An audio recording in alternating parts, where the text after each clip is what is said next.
დაბრუნდით პირდაპირ ეთერში ჩვენ სტუმართან ერთად. ჩვენი სტუმარი დღეს გახლავთ ქალბატონი მარინა ეზუბაია, ექიმი, ინფექციონისტი, ინფექციური პათოლოგიის ცენტრის სამეცნიერო დირექტორი. გამარჯობათ ქალბატონო. მოგესალმებით. ამ დაკავებულ დროს ჩვენთვის დროის გამონახვისთვის ძალიან დიდი მადლობა მინდა გითხრათ. თუმცა იმდენი შეკითხვა გვაქვს ჩვენ და დარწმუნებული ვარ ჩვენს ტელემაყურებელსაც, რომ ამ შეკითხვებზე პასუხის მიღება აუცილებელია. ჩვენ სანამ ეთერში შევიდოდით, მანამდე გვქონდა დიდი განხილვა გამართული აქ. ეს არის H1N1, H1N1 თუ მოგის გრიპი და საიდან მოდის შესახელები ზოგადად და საერთოდ რა არის ეს გრიპი, ესეთი, რომელიც ესე გვაშინებს ჩვენ ყველას. დღესდღეობით ჩვენ შეგვიძლია ვთქვათ, რომ ეს როგორც ღორის გრიპი, ასეთი სახელწოდებით შეგვიძლია არ ვიხმაროთ. ეს არის უკვე სეზონური გრიპი H1N1. ეს სახელწოდება ღორის გრიპი, როგორც ჩვენ ვიცით, 2009 წელს როცა იყო H1N1-ის პანდემიური გრიპის პანდემია უბრალოდ რომ ვთქვათ, ამ შემთხვევაში მიღებულ იქნა ესეთი სახელწოდება, იმიტომ რომ ეს ვირუსი 4 ვირუსისგან რეასორტირდა, ანუ წარმოიქმნა, რომ ვთქვათ, ეს იყო ჩრდილოამერიკული ღორის, ევროაზიის ღორის, ჩრდილოამერიკული ფრინველის და ადამიანის H1N1-ისგან და რატომღაც ღორის გრიპის სახელწოდებით დაიწყო, თუმცა შეუძლია ვთქვათ, რომ პირველად ის გამოჩნდა როგორც მექსიკური H1N1, მერე კალიფორნიული H1N1, საბოლოო ჯამში პანდემიური H1N1 დაერქვა და აქედან გამომდინარე დღესდღეობით ვიხმართ ამ სახელწოდებას, იმიტომ რომ ეს მართლა არ წარმოადგენს ღორის გრიპს, იმიტომ რომ გარკვეული გენეტიკური რაღაცა მსგავსება არის, მაგრამ არავითარი საერთო არ აქვს ამ H1N1 ვირუს ღორის გრიპის ვირუსთან. და ვთქვათ, რომ ეს არის უკვე სეზონური H1N1, ანუ ყოფილი პანდემიური H1N1 გრიპის ვირუსი. ეს უფრო რაღაცა დამამშვიდებელია. შეიძლება სასაცილო იყოს ჩვენი ეს არაოდი და სულაც არ არის დამამშვიდებელი. ესე იგი როგორც ჩვენ ანუ ეს სეზონური სიტყვა თვითონ გვამშვიდებს თითქოს რომ ჩვეულებრივი გრიპისგან თქვათ დიდად არ გამოირჩევა და თუ დროულად მივხედავთ თავს ისეთი საშიში არაფერი არ არის. შემიძლია გითხრათ სეზონური გრიპი ეს არის სწავლა ინფექციური დაავადება გრიპის ვირუსით განპირობებული, რომელიც სეზონურ ეპიდემიებს იწვევს, ან უფრო მსუბუქ შემთხვევაში სეზონურ მატებას დაავადებისას. განსხვავებით დაუშვათ პანდემიური H1N1 გრიპისგან, რომელსაც ახასიათებს ესეთი გარკვეულწილად პანდემიური გავრცელება, იმიტომ რომ ეს არის ახალი ქვეტიპი ვირუსის გამოვლენილი, ამ ახალ ქვეტიპს ახასიათებს სწრაფად გავრცელების უნარი, ადვილად გადადის ადამიანიდან ადამიანზე და იმუნიტეტის არ ქონის გამო მოსახლეობის ძალიან დიდ ფენას აავადებს. აი ესეთი დიდი განსხვავებაა აი ამ ორ. ასე რომ სწორად დავმშვიდდით ჩვენ. ამ შეიძლება თქვათ, რომ ეს სხვა ვირუსია და არის ღორის გრიპის ვირუსი, როგორც ეგრეთ წოდებული ღორის გრიპის ვირუსი, რომელიც 2009 წელს არანაირი გენეტიკური კავშირი მათ შორის არ არსებობს ასეთი, ეს სხვა არის და ღორის გრიპის ვირუსი კიდე ჩვენ ვიცით რომ ეხა გრიპის ვირუსები აავადებს არა მარტო ადამიანებს, არამედ საერთოდ ცხოველებსა, შინაურ ცხოველებს და შინაურ ფრინველებს და გარკვეულწილად რაღაცა გენეტიკური მსგავსება არის ხოლმე, როგორც ვთქვით, რომ წარმოქმნა ხდება, იმიტომ რომ რეზერვუარი გრიპის ვირუსების არის გარეული წყლის ფრინველები და საიდანაც შემდგომში გადაეცემა ეს ვირუსი დანარჩენ ცხოველთა სამყაროს, შინაურ გარეულ და საერთოდ ცხოველებს. ერთ-ერთი მასპინძელი, როგორც ეს ისე ჩვენც ვართ. დღეს საერთოდ სეზონურ გრიპზე, რომელიც ძალიან ბევრი შემთხვევაა, იმიტომ რომ ტელევიზიით ყოველდღე ვისმენთ, რომ გაორმაგებულია შემთხვევები, ძალიან ბევრი ადამიანი და ბავშვი აკითხავს სამედიცინო დაწესებულებას და ასე შემდეგ. რა მდგომარეობა? გვაქვს თუ არა პანიკის საფუძველი? უნდა შევიკავოთ თუ არა მშობლებმა თავი იმისგან, რომ ბავშვი გაუშვათ ბაღში და სკოლაში. ესეთი ანალიზის გაკეთების საშუალება გვაქვს, თუ გადავხედავთ დღეს ქალაქში რა ხდება და ნუ რეგიონებშიც. კი ბატონო. საყრდენი საბაზისო დაწესებულებების გამოკვლევით, როგორც CDC-ის წარმომადგენლები გვეუბნებიან, ესეთი საბაზისო ცენტრები არის როგორც თბილისში, ასე რეგიონებში, ეს არის ბათუმი, ქუთაისი, ზუგდიდი და აღმოსავლეთში თუ არ ვცდები, თელავი უნდა იყოს. აი ამ ანალიზის საფუძველზე შეგვიძლია ვთქვათ, რომ 100,000 მოსახლეზე 273 შემთხვევაა ეს პარასკევს საღამოს მონაცემები. ჯერჯერობით დღეს საღამოს გადაიხედება, რამდენად გაიზარდა თუ შემცირდა. ამას მხოლოდ და მხოლოდ დღევანდელი ანალიზი გვეტყვის, რომ 100,000 მოსახლეზე დარჩა 273, მოიმატა 273-ზე მეტი გახდა თუ შეიძლება შემცირდეს. პიკური მდგომარეობა ამაზეა დამოკიდებული. 73 დიდი რიცხვია ესეთი. არ არის, ეპიდემიური ზღვარი არის 500 და მეტი. ანუ ჩვენ როცა ვლაპარაკობთ ეპიდემიაზე, აი 100,000 მოსახლეზე უნდა იყოს 500-ზე მეტი ინფიცირებული. ჩვენ ჯერ ამის ნახევარი მონაცემები გვაქვს და ვფიქრობთ, რომ პიკური ზღვარი უკვე მიღწეული უნდა იყოს და არ ამგონია. ეს პირადად ჩემი აზრია, არ ამგონია, რომ ძალიან მნიშვნელოვანი ზრდა იყოს და ეპიდემიის მონაცემებისკენ გადაიხაროს ეს მაჩვენებლები.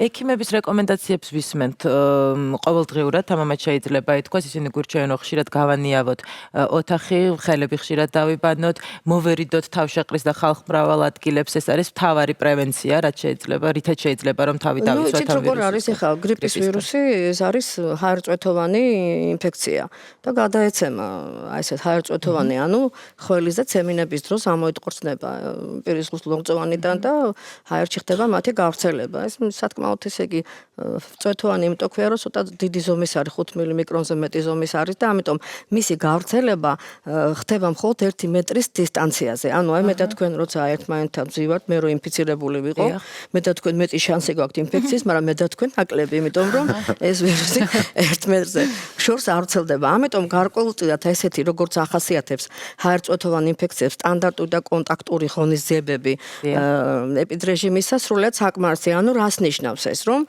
გარკვეულწილად მოვერიდოთ, რა თქმა უნდა, თავშეყრის ადგილებს, ეს ერთია, მეორეც ინფიცირებული ადამიანი გრიპით დაავადებული უნდა სახლში დარჩეს, ან ყოველ შემთხვევაში თუ გარეთ გადის, მან უნდა გაიკეთოს აი ეს ქირურგიული ნიღაბი, რომელიც საკმარისია იმისთვის, რომ დავიცვათ გარშემომყოფნი ამ ვირუსების გავრცელებისგან. რამდენ ხანს აძლევს ეს ქირურგიული ნიღაბი? ამას სხვადასხვა მონაცემებია. იცით როგორ არის, ეხა გარკვეულწილად მართალი გითხრათ, თვითონ ვირუსის გამძლეობა ასეთია. ორგანიზმიდან თავისუფალ გარემოში, ანუ ზედაპირებზე და საგნებზე 2-დან 8 საათამდე ძლებს. ჩავთვალოთ, რომ აი ყველაზე მინიმალური პერიოდი 2 საათი უნდა იყოს ალბათ და მაქსიმალური. ან ბარიერულ როლს ხო რა გარკვეულ პერიოდის განმავლობაში ასრულებს, თუნდაც ქირურგიული ნიღაბი და ეს არ არის მთელი დღის განმავლობაში ერთი ნიღბით სიარულს არ არის სასურველი, მაგრამ ეხა თუ ამის საშუალება გვაქვს, ჯობია ვცვალოთ, მაგრამ თუ ამის საშუალება არ გვაქვს, ნუ რაღაცა სულ არაფრობას ჯობია რომ ერთი ნიღაბი დაიწყო. ხო, რაღაც 100%-იანი დაცვა არ იქნება, მაგრამ უმეტესწილად პროფილაქტიკისთვის პროფილაქტიკას ამილაპარაკეთ, მეგონი ჯობია გავიგოთ ის პროფილაქტიკას ვაკეთეთ, მოდი თქვათ რა სიმპტომები აქვს ამ ვირუსს და თუ შეიძლება განვასხვაოთ ჩვეულებრივი სეზონური ინფექციებისგან. კი ბატონო, ძირითადად პირველი და აუცილებელი იმისთვის, რომ ვილაპარაკოთ გრიპზე და გრიპის მაგვარ დაავადებებზე, აუცილებელია ტემპერატურა. ანუ ტემპერატურის მომატება უნდა იყოს 38 ან მეტი. და ამ ტემპერატურასთან ერთად უნდა იყოს ხველა, ყელის ტკივილი. ეს ყველაზე ხშირი სიმპტომებია და მასთან ერთად შესაძლებელია და უფრო ხშირად კიდევ გვევლინება თავის ტკივილი, სახსრების და კუნთების ტკივილი. და შეიძლება იყოს არ არის აუცილებელი, მაგრამ კატარალური მოვლენები, რასაც ქვია, ხვალა და ცემინება და რომელიც გვაქვს არის გრიპის პერიოდში, მაგრამ უფრო მომდევნო პერიოდში ჩაერთვება ხოლმე და არა დაავადების პირველ დღეს და პირველ საათებში. ცოტა განსხვავებული არის ბავშვთა დაავადების კლინიკური გამოვლინება, განსაკუთრებით პატარა ასაკის, 5 წლამდე ასაკის ბავშვები და განსაკუთრებით კიდევ წლამდე ასაკის ბავშვები. მათთან ეს ძირითადად ხშირად ვლინდება ცხელებასთან და აი ესეთი ზოგადი ინტოქსიკაციის მოვლენები ბავშვი წირვეულობს ან აგზნებულია განსხვავებულად მოზდილისგან გამოიხატება კლინიკური ნიშნები შესაძლებელია იყოს გულისრევა ღებინება დიარეა ბავშვებში უფრო ჭარბობს როცა მოზდილ ასაკში ეს ნიშნები უფრო ნაკლები სიხშირით გამოვლინდება ბავშვთა ასაკში რა თქმა უნდა კატარალური სიმპტომატიკაც უფრო მომეტებულად არის გამოვლენილი ვიდრე მოზდილთა ასაკში და კატეგორიული კიდე აუცილებელი არის ცხელება, ხველა, ყელის ტკივილი და ბავშვთა ასაკში განსხვავებულად ჩაერთვება სიმპტომატოლოგია. მაგრამ საინტერესო არის ერთი მოცანყუნალობაზე ვისაუბროთ იმის გამო რომ ეს მოცანყუნალობაზე ჯობია რომ მაყურებლების კონკრეტული რჩევა მიცეთ. ბატონ მარინა ამაში დაგვეხმარება აუცილებლად თუ რა არის კონკრეტული სიმპტომები რომლის დროსაც პაციენტი აღარ უნდა დარჩეს სახლში ეს იქნება ბავშვი თუ მოზრდილი და უნდა მოხდეს მისი გადასვლა თქვათ ესე იგი გარკვეულწილად ყველა დაავადებას აქვს თავისი მიმდინარეობის სიმძიმის ფორმები, ასე თქვა, მსუბუქი, საშუალო და მძიმე. ან აი დაუშვათ შესაძლებელია მსუბუქია და დინამიკაში უარესდება და ანუ პროგრესირებადი თუ არის დაავადება, ამ შემთხვევაში პროგრესირებადი თუ არის დაავადება, ის აუცილებლად მოითხოვს ექიმის კონსულტაციას და განსაზღვრას იმისთვის, რომ გადაწყდეს მას ბინაზე მკურნალობა ეყოფა და საკმარისია თუ აუცილებელია მისი ჰოსპიტალიზაცია. და პირველი კრიტერიუმი ამის არის ანუ ცხელების მაჩვენებელი და ამ ცხელების მაჩვენებლის გაგრძელება მომდევნო დღეებში. ვთქვით, რომ ჩვენ 38 და მეტი გრადუსი უნდა იყოს, თუ ეს მაღალი მაჩვენებელი 24 საათის განმავლობაში, რომელიც არ ემორჩილება სიცხის დამწევ საშუალებებს და გაგრძელდება ერთ დღეზე მეტი, სასურველია, თუნდაც მარტო ერთი კლინიკური სიმპტომი იყოს, რომ გარკვეულწილად პაციენტმა მიმართოს თავის ოჯახის ექიმს, თავის უბნის ექიმს, ანუ აი პირველად ჯანდაცვის დაწესებულებებს, სადაც ისინი შეაფასებენ სხვა კლინიკურ ნიშნებთან ერთად რა სიმძიმის დაავადებასთან გვაქვს საქმე და მე მოხდება მისი გადამისამართება უკვე სტაციონარებში. ესე შეიძლება თქვა პროცენტულად რა რაოდენობის პაციენტებს ჭირდებათ ესეთი. ეხა იცით როგორ გითხრათ დღევანდელი სიტუაციის ანალიზით მეც ეხა ტელევიზიით ვადევნებ თვალყურს, როგორც ვიცით გაიხსნა საოჯახო ცენტრები, ანუ სასწრაფოსთან ერთად გაიხსნა საოჯახო სამედიცინო ცენტრები 24 საათიანი მომსახურეობით. ერთ-ერთი ასეთი რესპუბლიკურ საავადმყოფოს ბაზაზე და კიდევ რამოდენიმე ზუსტად ვერ გეტყვით, მაგრამ რამოდენიმე გაიხსნა. მე როგორც ვხედავ და ვაფასებ სიტუაციას, მართალი გითხრათ, აი ბოლო 2-3 დღის განმავლობაში ციფრები ასეთია, რომ 150, 160, 170 ადამიანმა მიაკითხა, ან ბინაზე მომსახურეობა გაუწიეს და აქედან მხოლოდ 2 დაწვა, 2-ის ჰოსპიტალიზაცია მოხდა, 4-ის ჰოსპიტალიზაცია მოხდა. ანუ ეს არის დაბალი მაჩვენებელი, ესე იგი, აი ამ ავადმყოფთა რაოდენობაში ძალიან, ანუ სიმძიმის გამსაზღვრელი სიტუაციისთვის.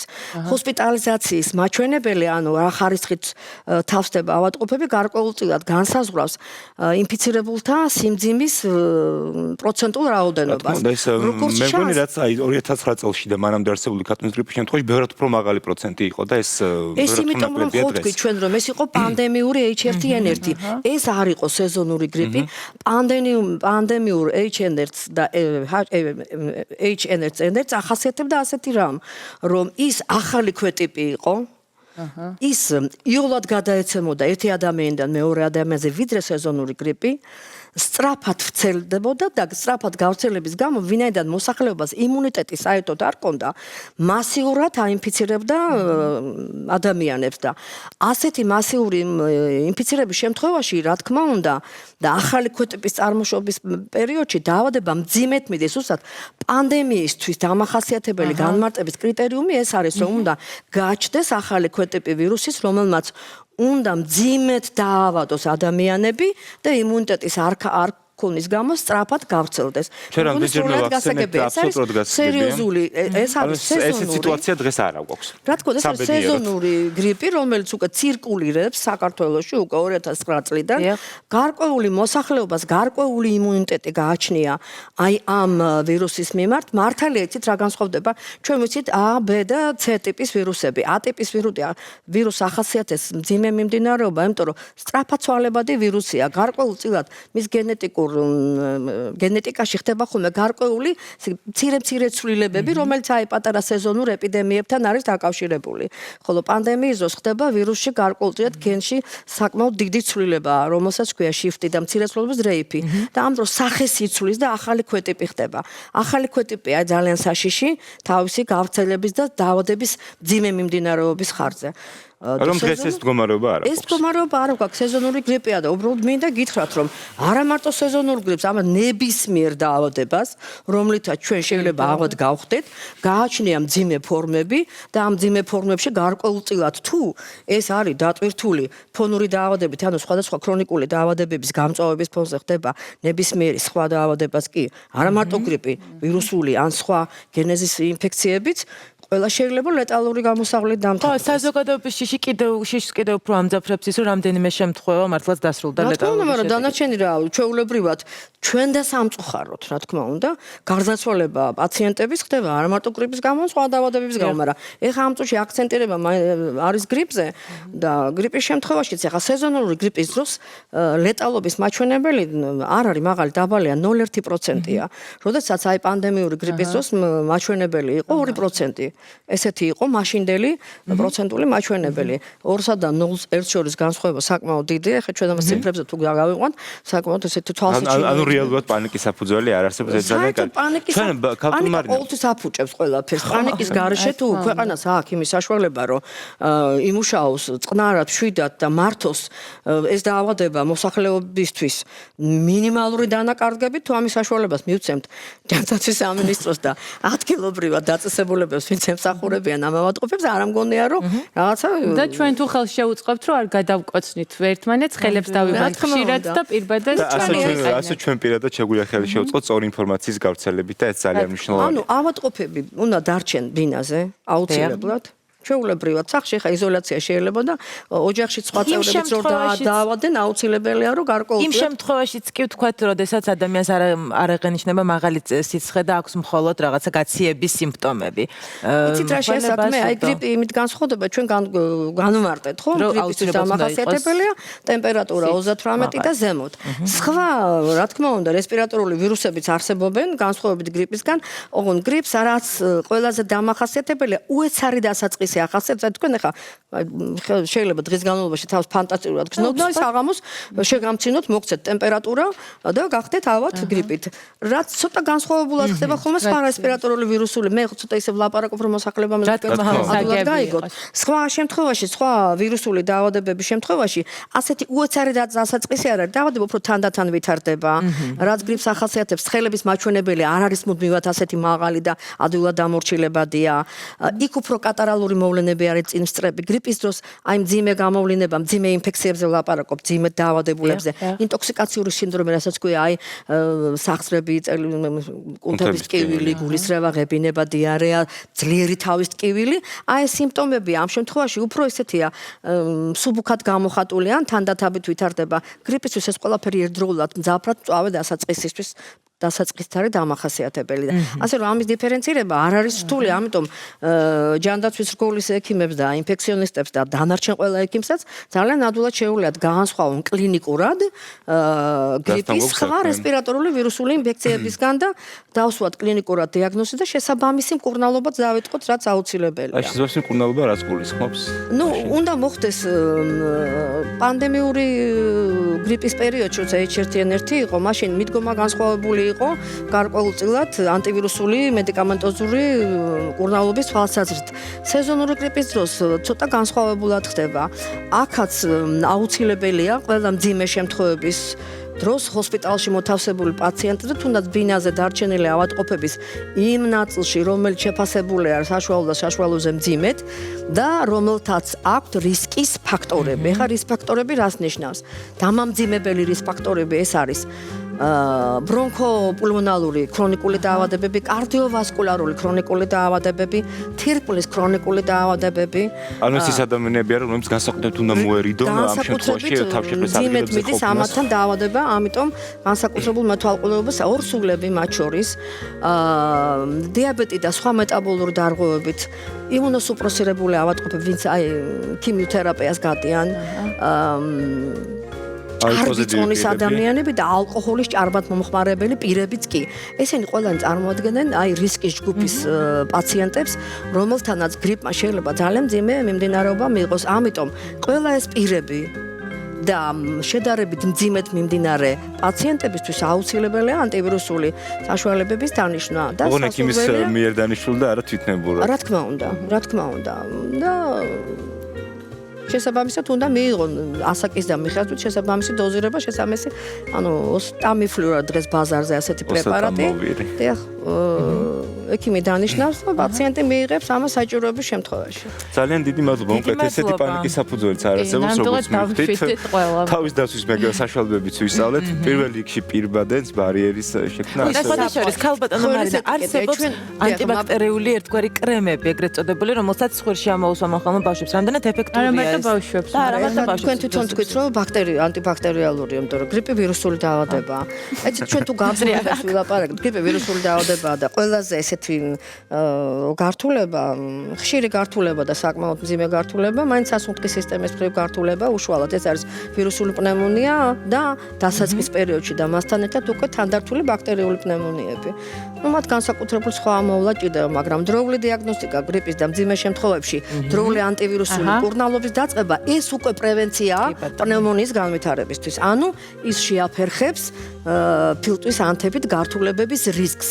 განსაკუთრებით და ყველა რისკებს რაც კი შეიძლება გქონდეს გართულებების თვალსაზრისით. ძალიან დიდი მადლობა ასეთი მნიშვნელოვანი ინფორმაციის მოწოდებისთვის. მე მგონი ცოტა უფრო მეტი ვიცით უკვე ამ ვირუსულ კითხვებით დაკავშირებით, ვიდრე ვიცოდით. კიდევ ერთხელ დიდი მადლობა.